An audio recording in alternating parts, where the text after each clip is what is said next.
Assalamualaikum warahmatullahi wabarakatuh.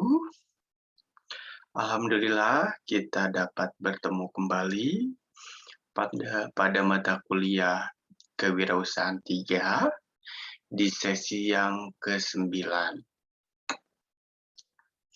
Sesi yang ke-9 ini Bapak akan membahas mengenai Lean Startup.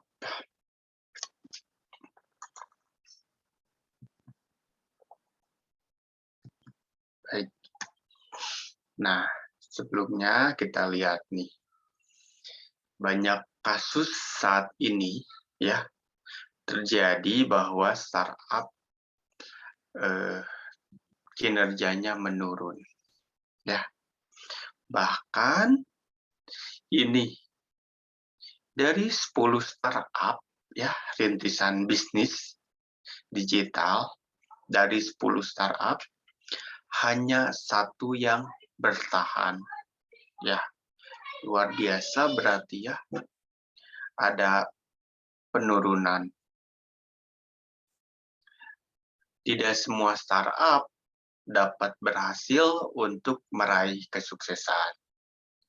Karena banyak faktornya ya, seperti kurangnya kecocokan, produk, hingga ketidakharmonisan tim ya. Nah, sekarang Bapak lihat nih, kondisi saat ini ternyata startup ini ada 2 indikator utama yang paling kuat mengapa startup itu pada menurun ya atau mengalami kegagalan. Yang pertama karena kehabisan dana, run of cash, kehabisan dana. Bayangin ya, waktu ada promo dari Shopee, lalu ada promo dari Oppo, ya, ada promo dari Dana. Nah, setiap rintisan bisnis ya, startup itu biasanya strateginya tuh membakar uang, ya, membuat diskon yang mewah-mewah, diskon yang besar-besaran. Nah, mungkin awalnya banyak jadi pengguna aplikasi tersebut, namun untuk saat ini, ya, ternyata masyarakat kita juga jadi sadar gitu, bahwa misalnya pentingnya promo. Jadi apabila tidak ada promo di aplikasi A, nah akan berpindah ke aplikasi B. Aplikasi B promonya sudah habis, pindah lagi ke aplikasi C. Gitu. Dan seterusnya. Sampai kita dididik menjadi orang pencari promo. Ya. Makanya di sini 9 dari 10 startup gagal. Ya. Karena kehabisan dana, investor itu sudah tidak ada lagi. Nah, itu ya menjadi pelajaran buat kita apabila ingin kita mempromosikan produk kita, ya jangan sampai salah strategi.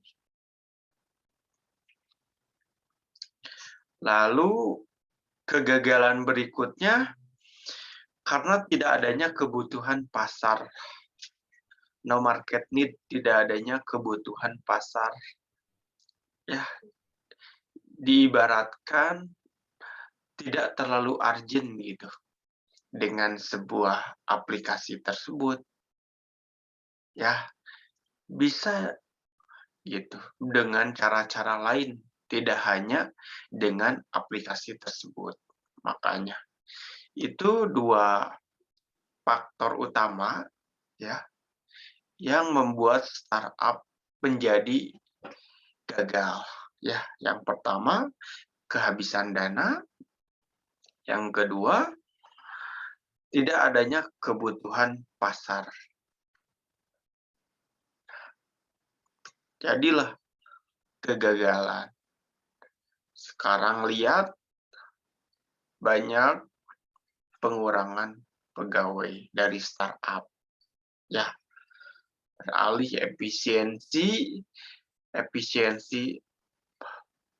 biaya, ya, pengeluaran, kos, tenaga kerja. Jadi dirampingkan. Ya, sedangkan kinerjanya juga sama ikut turun.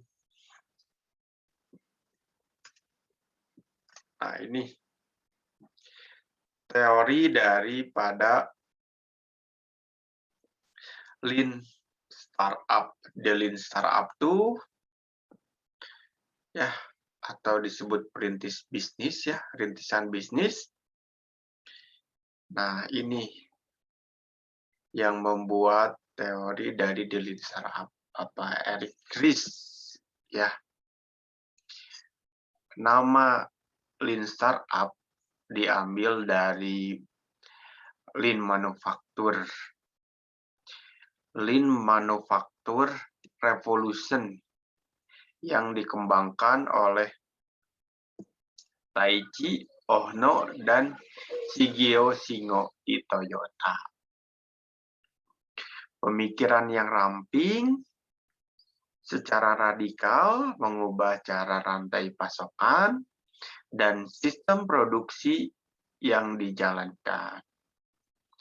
The Lean Startup menyesuaikan ide-ide ya, ide-ide dengan konteks kewirausahaan, mengusulkan agar para wirausahawan menilai kemajuan mereka secara berbeda dari cara yang dilakukan serta jenis usaha.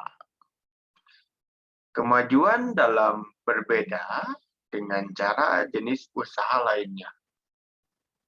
Kemajuan dalam manufaktur diukur dengan produksi barang fisik berkualitas tinggi. Lean Startup menggunakan unit kemajuan yang berbeda, yang disebut pembelajaran tervalidasi. Dengan pembelajaran ilmiah sebagai tolak ukur, kita dapat menemukan dan menghilangkan sumber pemborosan yang mengganggu kewirausahaan. Ya, jadi dibuat seramping mungkin. Ya. Lean Startup meminta orang-orang untuk mengukur produktivitas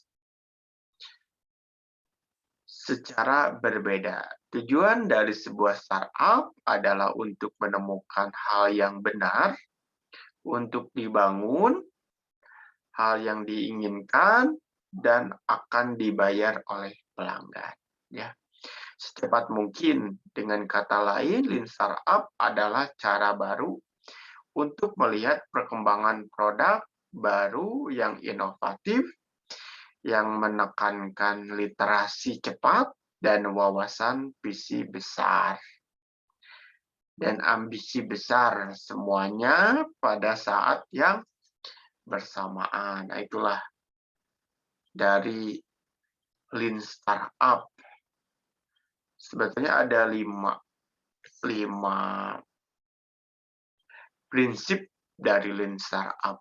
Ya, entrepreneur are everywhere. Ya, jadi konsep wirausaha mencangkup siapa saja startup, ialah lembaga yang dirancang untuk menciptakan produk dan layanan baru dalam kondisi yang sangat tidak pasti. Ada juga entrepreneur is management. Sebuah startup adalah sebuah institusi, bukan hanya sebuah produk, dan karenanya membutuhkan jenis manajemen yang baru secara khusus dapat disesuaikan dengan konteks ketidakpastian yang ekstrim. Lalu ada validating learning, ya, validasi learning.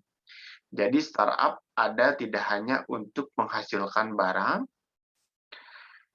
menghasilkan uang, atau bahkan melayani pelanggan. Mereka ada untuk belajar sebagaimana membangun bisnis yang berkelanjutan, gitu. Keempat, ada Bu Michelin. Aktivitas fundamental dari sebuah startup adalah mengubah ide menjadi produk, mengukur bagaimana respon pelanggan, dan kemudian belajar apakah akan berputar atau bertahan. Semua proses permulaan yang berhasil harus diarahkan untuk mempercepat putaran umpan balik ini. Lalu ada innovation accounting, ya. Jadi kita perlu fokus pada hal-hal yang membosankan, yaitu bagaimana mengukur kemajuan atau progres, bagaimana menetapkan tonggak sejarah, dan bagaimana memprioritaskan pekerjaan ini membutuhkan jenis akuntansi baru yang dirancang untuk startup dan orang-orang meminta pertanggungjawaban mereka. Itulah 5 prinsip dari sebuah lean startup. Ya. Jadi lean startup itu institusi buatan manusia yang dirancang untuk menciptakan produk dan layanan baru di tengah kondisi yang serba tidak pasti. Metode lean startup dirancang untuk mengajari kita cara menjalankan startup, alih-alih membuat rencana kompleks yang didasarkan pada banyak asumsi. Kita dapat membuat penyesuaian konstan dengan roda kemudi yang disebut loop umpan balik atau Bu Michelin. Melalui proses pengemudian ini, kita dapat mempelajari kapan dan apakah saatnya untuk berbelok tajam yang disebut poros dan apakah kita harus bertahan di jalan kita saat ini. Ya. Jadi startup itu bukan hanya sekedar produk ataupun ide ataupun teknologi, ya. Bukan hanya sekedar produk, ya hanya produknya aja gitu mindsetnya tuh. Ide, teknologi, dan aktivitas. Tapi startup itu yang paling susah justru mengelola di dalamnya. Bagaimana merekrut bakat, ya, kompetensi unggul, kompetensi yang baik, bagaimana mengelola tim, ya, tim yang ada di dalam startup tersebut, lalu bagaimana kita dapat membangun budaya yang kuat. Kata kunci yang kedua, yang terpenting dari startup ialah produk yang bernilai bagi customer atau ya value. Apa yang dibutuhkan customer, apa yang tidak dibutuhkan customer. Jadi mindsetnya sederhana gitu. Kira-kira produk kita tuh bernilai nggak pada customer? Kira-kira produk kita tuh ya manfaatnya apa? Nah itu tuh mindset yang harus kita jalankan setiap kita menjalankan usaha bisnis ya. Jangan sampai kita menjalankan usaha, tapi manfaatnya apa sih bagi customer kita? Tidak ada manfaat, wah ya nggak usah. Gitu. Sebaiknya lebih detail lagi kita lihat manfaatnya apa, gitu. Biar kita semakin tumbuh dan berkembang apabila produk tersebut mempunyai manfaat yang tinggi. Ya, itu mindset yang harus kita tanamkan pada saat ingin berwirausaha. startup. Kata kunci yang ketiga ialah ketidakpastian pasar. Mengamati, berinteraksi, menguji produk. Ini ketidakpastian pasar. Apalagi di era teknologi saat ini, era dinamis, segalanya perubahan dengan cepat. Maka kita harus benar-benar mengamati, berinteraksi, serta menguji produk.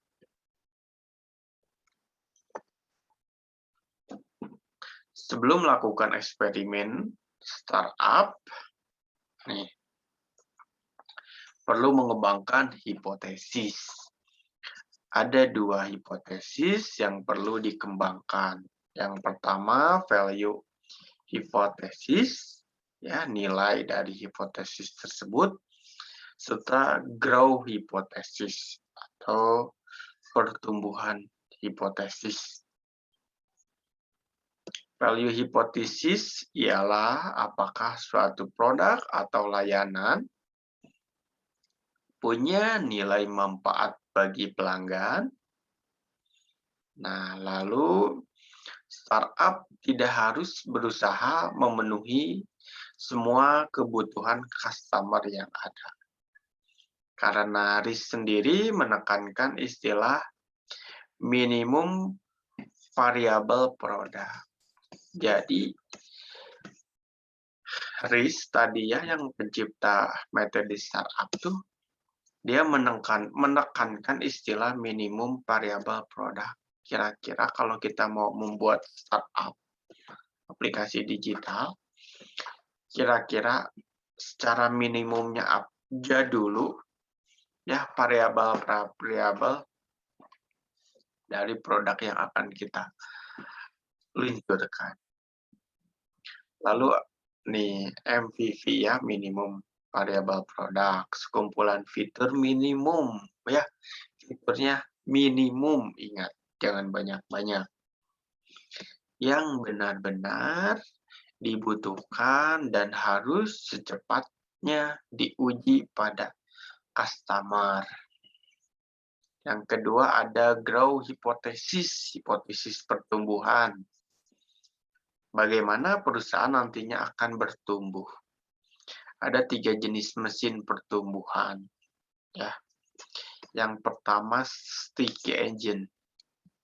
Sampai sejauh apa kita dapat menarik customer dan membuatnya lengket, royal gitu kepada kita, agar tidak berpindah ke lain hati. Nah, sejauh apa sih kita dapat menarik customer, akuisisi customer, hingga royal kepada kita. Dan tidak. Nah, ini lihat. Yang kedua ada grow hipotesis, hipotesis pertumbuhan. Kita bagaimana cara membuat grow hipotesis, mulai dari customer acquisition rate, bagaimana kita mengakuisisi customer.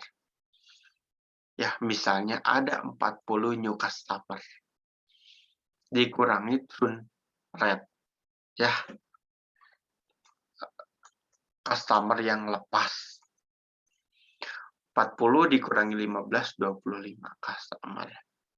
Ini grow hipotesis, hipotesis pertumbuhan. Yang ketiga ada viral engine atau mesin viral. Pertumbuhan eksponensial yang didorong customer menyebarluaskan produk dari mulut ke mulut. Ini marketing yang sangat bermanfaat tuh ketika customer menyebarkan produk kita. Karena mungkin dari experience dari pengalaman bahwa wah, enak menggunakan produk ini. Gitu. Pertumbuhan eksponensial yang didorong customer menyebarluaskan produk dari mulut ke mulut. Viral, koefisien bagaimana kita additional new customer dibagi existing customer.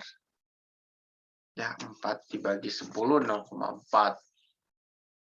Mesin viral ini contoh mesin viral ya, banyak, kayak AdSense ya, bisa berbayar, biasanya berbayar ya. Di berbagai platform ada aplikasi, pengiklanan begini. Ya, kita mau bayar berapa biasanya, terus luas jangkauannya seberapa banyak, gitu. Kembali kepada modal kita, ya, kita mau invest buat pemasaran berapa, nanti ada kan perhitungannya di setiap platform berbeda-beda ya. Ini contoh. Contoh mengakuisisi apabila kita berbayar ya, misalnya ya, cost per acquisition CPA-nya tuh. Kan kita bayar contohnya 100.000 ya, advertising untuk mengiklankan. Biaya cost-nya 100.000. Ternyata dari 100.000 itu dapatlah 20 customer baru. Nah, berarti kalau dihitung biaya iklan itu berapa? 100.000 dikurangi 20 customer baru. Ibaratkan satu customer tuh 5.000 untuk biaya akuisisi advertising. Ya. Terus dilihat ya lifetime value. Itu ternyata customer-nya lengket gitu. Lifetime customer ya, dari customer misalnya 50.000 ya, dari per customer dikurangi variable cost biaya 30.000 lifetime value-nya. Nah, kalau dilihat dari keuntungan atau rata-rata 30.000 ini dikurangi CPA ya, biaya produksi berarti 25.000 keuntungan dari seluruh customer. Nah, kita lihat ada juga eksperimen dan survei pasar ya, dalam menjalankan Lean Startup bisa aja kita eksperimen langsung, eksperimen ya, biasanya berbasis atau survei pasar. Nih perbedaannya apa aja? Kalau survei pasar sering tidak akurat. Kalau eksperimen lebih cepat dan lebih murah. Eksperimen mempelajari kebutuhan, eksperimen mencari prototipe awal, eksperimen itu langsung terjun. Tidak usah survei dulu, langsung aja to the point ke orang yang emang target market kita. Lalu ada validated learning, penggunaan metode ilmiah, ya, pembelajaran yang tervalidasi. Penggunaan metode ilmiah untuk menguji hipotesis dengan ukuran yang jelas menggunakan metrik kunci. Lalu ada pivot. Pivot itu koreksi langkah yang terstruktur. Ya kan kita mau bikin minimum variable produk. Berarti kita harus pivot dulu apa aja yang dibutuhkan. Koreksi langkah yang terstruktur dirancang untuk menguji hipotesis terkait produk dan strategi atau mesin pertumbuhan. Nah, di sini ada masuk ke strength. Ya. Apa itu strength? Strength itu mengemudi. Ya, mengemudi. Kita dapat memvisualisasikan proses 3 langkah ini, ya, diagram sederhana putaran umpan balik atau blue measure merupakan inti dari model Lean Startup. Banyak orang yang memiliki pelatihan profesional yang menekankan satu elemen dari putaran umpan balik ini. Bagi para insinyur, ini belajar untuk membuat berbagai hal seefisien mungkin. Ya, tujuan dari Lean Startup ini untuk mengeksploitasi pentingnya pembelajaran sebagai ukuran kemajuan sebuah startup. Nih, yang pertama adalah memasukkan fase build secepat mungkin dengan produk yang layak minimum. Ya, kita lihat dulu nih bagaimana kita membuat ide, ya, lalu ide tersebut kita build, kita bangunkan untuk sebuah produk, menjadi sebuah produk. Lalu kita ukur ya produk tersebut kira-kira manfaatnya sejauh mana atau potensinya bagaimana. Ya, lalulah menjadi sebuah data yang berharga untuk dipelajari dan menjadi ide kembali. Nah, ini simple ya, steer, build, measure, learn, feedback, log ya, yaitu memasukkan values secepat mungkin dengan produk yang layak minimum. MVP adalah plastik produk yang memungkinkan putaran penuh. Will measure lean loop dengan sedikit usaha dan jumlah waktu pengembangan paling sedikit. Produk minimum yang layak tidak memiliki banyak fitur yang mungkin terbukti penting di kemudian hari. Namun dalam beberapa hal membuat MVP membutuhkan kerja ekstra karena kita harus bisa mengukur dampaknya. Yang kedua adalah fase measure. Ya, measure dengan menggunakan metrik yang sesuai dengan produk atau layanan yang diberikan. Keputusan perusahaan rintisan harus bergerak berdasarkan data driven, bukan berdasarkan dari ego. Ya, ingat, jangan selalu menggunakan ego atau bahkan emosi. Ya, emosi karena biasanya pengen cepat-cepat launching, pengen cepat-cepat produktif gitu. Laba banyak bertambah, ya, bukan berdasarkan dari ego atau bahkan emosional pemilik ketika bertemu dengan pelanggan, kompetitor, supplier, atau pihak lainnya. Ketiga adalah memasuki fase learn.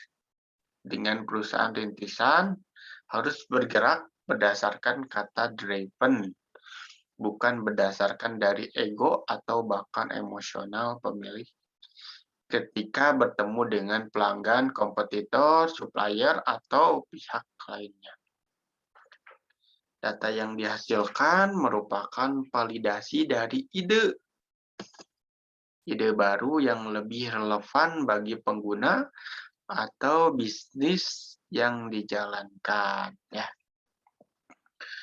Ada hipotesis value and grow, ada banyak jenis pertumbuhan yang merusak nilai yang harus dihindari. Contohnya adalah bisnis yang tumbuh melalui penggalangan dana berkelanjutan dari investor dan banyak iklan berbayar tetapi tidak mengembangkan produk yang diciptakan nilai. Ini harus dihindari ya, ini saat ini nih kejadiannya banyak startup yang kayak gini nih. Bisnis yang tumbuh melalui penggalangan dana. Ya, banyak investor masuk, banyak dana. Gitu. Dan banyak iklan berbayar tetapi tidak mengembangkan produk yang menciptakan nilai. Salah satu contoh innovation accounting adalah membantu investor dalam membedakan startup palsu ini dari inovator sejati. Akuntansi tradisional menilai usaha baru dengan standar yang sama yang digunakan untuk perusahaan mapan. Tetapi ini standar yang sama yang digunakan untuk perusahaan mapan. Tetapi indikasi ini bukanlah prediktor andal dari prospek masa depan startup. Nah, kita harus mengetes nih, ya, minimum variabel produk, membantu wirausaha memulai proses pembelajaran secepat mungkin. Namun ini belum tentu merupakan produk terkecil yang bisa dibayangkan. Ini adalah cara tercepat untuk melewati putaran umpan balik pure measurer dengan sedikit usaha. Berlawanan dengan pengembangan produk tradisional yang biasanya melibatkan masa inkubasi yang panjang dan penuh pertimbangan dan perjuangan untuk kesempurnaan produk. Tujuan MVP adalah untuk memulai proses pembelajaran, bukan mengakhiri, tidak seperti uji prototipe atau konsep. MVP dirancang tidak hanya untuk menjawab pertanyaan desain produk atau teknis. Tujuannya untuk menguji hipotesis bisnis fundamental. Kebanyakan wirausaha melakukan pendekatan dengan membangun produk dan kemudian memeriksa untuk melihat bagaimana pelanggan bereaksi terhadapnya. Hal ini justru dapat menyebabkan banyak pemborosan. Pertama, jika terjadi kita membangun sesuatu yang tidak diinginkan, siapapun, seluruh latihan akan menjadi pengeluaran waktu dan uang yang tidak dapat dihindari. Jika pelanggan tidak mau mendaftar uji coba gratis atau mereka tidak akan pernah bisa merasakan fitur luar biasa yang menanti mereka. Bahkan jika mereka mendaftar, masih banyak peluang lain untuk disia-siakan. Setiap fitur tambahan adalah bentuk pemborosan.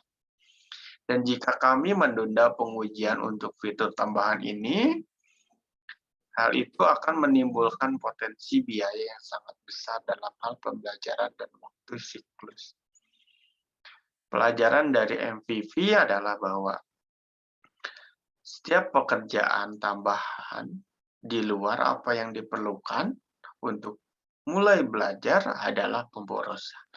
Tidak peduli betapa pentingnya kelihatannya pada saat ini, dalam setiap kasus, kita akan menyaksikan para wirausaha menghindari godaan untuk membangun dan berjanji untuk berlebihan.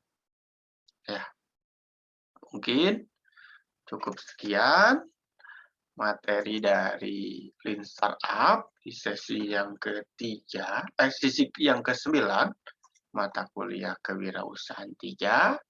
Bapak cukupkan. Apabila ada pertanyaan, mangga bisa di grup, ya, di WA grup atau di japri ke Bapak, mangga silahkan. Baik, Bapak akhiri. Hairul kalam. Assalamualaikum warahmatullahi wabarakatuh.